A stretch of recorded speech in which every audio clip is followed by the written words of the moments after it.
सोचें आपकी पसंदीदा फिल्म देवदास में देवदास और पारो एक हो जाए, या फिल्म मुगले आजम में अनारकली को दीवार में चुनवाने के बजाय उसकी शहजादा सलीम से शादी हो जाए। वेल, अब ऐसा मुमकिन है, और ऐसा ही इंडियन फिल्म रांझना के साथ हुआ भी है। यानी एआई या मसनूई ज़हानत के जरिए इसकी ट्रेजिक एंडिंग को चेंज करके हैप्पी करके दोबारा रिलीज किया गया है। फिल्म प्रोडक्शन कंपनी एरोस ने इसके तमिल वर्जन को नई एंडिंग के साथ रिलीज किया है, जिस पर फैंस और आर्टिस्ट दोनों का ही मिला जुला रद्द-ए-अमल सामने आ रहा है। जहां इस फिल्म के कुछ फैंस इस हैप्पी एंडिंग के साथ खुश हैं, वहीं इसके डायरेक्टर आनंद एल रॉय ने इसकी दोबारा रिलीज को हैप्पी एंडिंग के साथ इंतहाई परेशान कुन करार दिया है।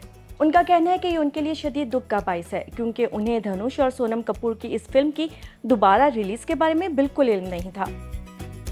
इस फिल्म के लीड एक्टर धनुष ने भी कुछ ऐसे ही ख्यालात का इजहार करते हुए कहा, ये वो फिल्म नहीं है जिसके लिए 12 साल पहले उन्होंने कमिट किया था।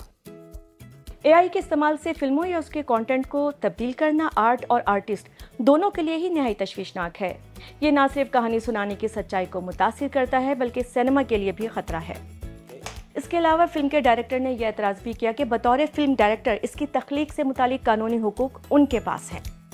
लेकिन फिल्म की प्रोडक्शन कंपनी एरोस ने अपने इस फैसले का भरपूर दिफा करते हुए इसकी री रिलीज को अपना कानूनी हक और जिद्दत करार दिया है। अब तक 4000 से ज़्यादा फिल्में प्रोड्यूस करने वाली कंपनी एरोस का कहना है कि वो समझते हैं कि सिनेमा की रूह मुज़ाहिमत में नहीं बल्कि दोबारा ईजाद करने में है। क्या आप अपनी फेवरेट मूवी की एआई से बनी डिफरेंट एंडिंग देखना चाहेंगे? हमें कमेंट्स में बताइए।